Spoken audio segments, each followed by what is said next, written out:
महाराज जी, आपके चरणों में कोटि कोटि प्रणाम। महाराज जी, यदि कोई लड़की छेड़छाड़ या शारीरिक उत्पीड़न का शिकार कार्य क्षेत्र या घर पर हुई हो और महाराज जी का अनुसरण करने के बाद भी यदि वो उस व्यक्ति को माफ नहीं कर सकती और आघात के साथ आगे नहीं बढ़ पा रही, तो क्या किया जाना चाहिए इस संदर्भ में महाराज जी? हम तो ऐसे सब माताओं बहनों से कहते हैं कि ये एक ऐसा चैप्टर है जिसमें हमें क्षमा नहीं करना चाहिए। अगर भूल आपको दिखाई दे रही कि सुधरने लायक आदमी, इससे गलती हो गई तो क्षमा कर देना चाहिए। वो आंखों से दिखाई देता है। अगर ये पता चले कि चाहे वो पिता हो, चाहे वो रिश्तेदार हो, चाहे वो टीचर हो, चाहे वो कोई भी हो, चाहे हम कहीं नौकरी करते हो, वो व्यक्ति हो, यदि ऐसा हमें बार बार प्रताड़ित किया जाता है तो हमें रिपोर्ट कर देनी चाहिए और हमें सरकारी सहयोग लेकर उसे दंडित करना चाहिए, क्षमा नहीं करना चाहिए।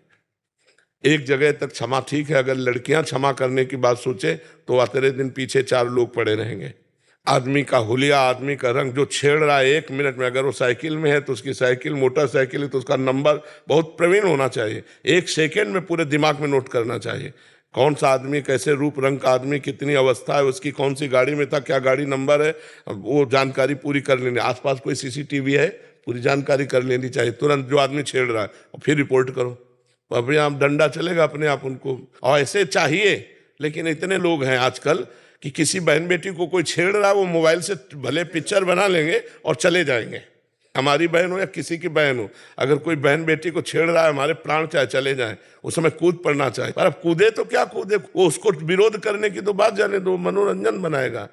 तो हमें लगता है माताओं बहनों को, अगर एक बार कहीं ऐसा नजर आता है कि पहली बार इससे गलती हुई और इसे क्षमा कर देने से आदमी सुधर जाएगा, तो क्षमा कर देना चाहिए, नहीं फिर दबा के नहीं रखना चाहिए, क्योंकि उससे गंदगी बढ़ती चली जाएगी और आपका हृदय जलता चला जाएगा। अगर कोई पारिवारिक सदस्य है या कोई जहां आप काम करते हैं, तो उसको एक बार सचेत कर दें कि अगर दोबारा आपने किया तो आप बहुत ही समस्या में फंस जाएंगे। महाराज जी, जब वो सिचुएशन आता है तो इतना भयभीत कर देता है कि आप कुछ कर ही नहीं पाते हो। नहीं, कैसे भयभीत कर देता है? तुम इतना भयभीत कर सकती हो कि उसको भोजन अच्छा नहीं लगेगा।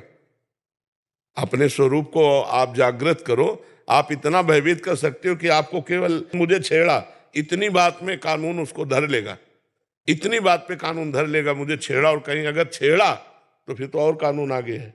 पर ऐसी सब बहुत प्रवीणता पूर्वक देखकर, जहां बलशाली लोग हों, जहां अपने को लग रहा मैं फंस गई, वहां विनय के द्वारा बचाना चाहिए।